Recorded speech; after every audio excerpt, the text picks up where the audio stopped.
Hey everyone, welcome back to my channel, Blue Whale Aquatics here. This is episode 3 of crossing the blood parrot and the Carpintis. So some of the babies, they are not swimming yet, and some of them are swimming. The ones that are not swimming are due to the egg yolk sac. They haven't depleted their egg yolk sac yet. The ones that are free swimming, they have used up the egg yolk sac, and now they're able to swim because their body is lighter.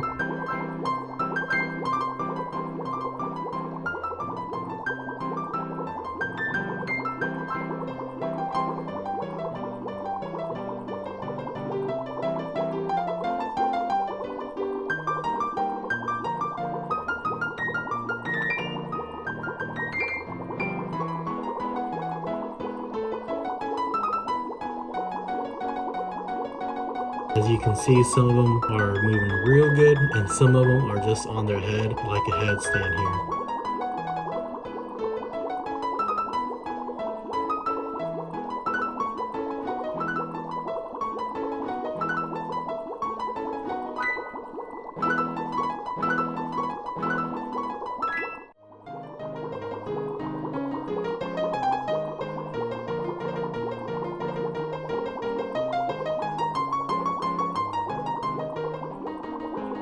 As you can see, this little guy here, he is moving real good. He ventures off and the mom picks him up and throws him back on the pile. And I'm sure it's more of like a natural instinct to get the babies back into the safe area.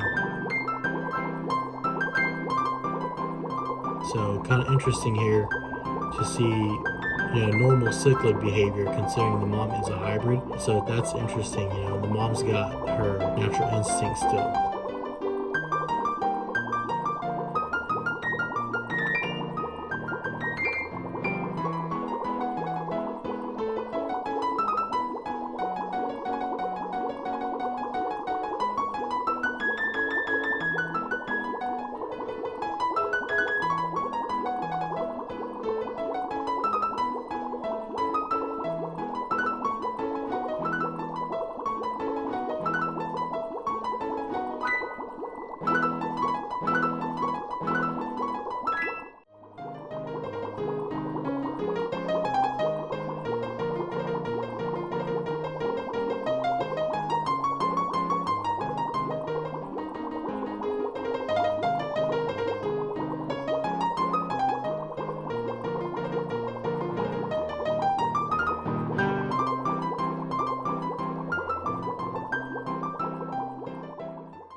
So by day 5, I checked on the babies and they're all gone. It's likely that the mom ate the babies, considering that the mom was pretty stressed out from us siphoning the fungus in the dead babies.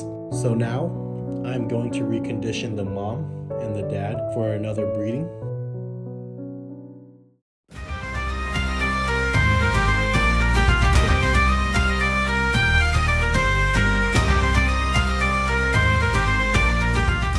And just like that, the mom and the dad respawned again, and the mom laid her eggs, and the dad had fertilized them. I really didn't think that the dad would fertilize the eggs. When I was observing the dad was just, off on his own, swimming far away from the plate. I'm guessing that the dad had fertilized late last night or early in the morning, way before I even got there to look at the mom and the dad.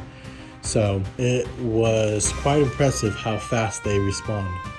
All right, and that's what I've got for y'all today. Sorry about the delay. I've been pretty busy over the holiday, and so keep following, and hopefully these babies, we can make it to day 7 and get them to free swim and we can feed them. All right, thank you everyone. Catch you guys next time.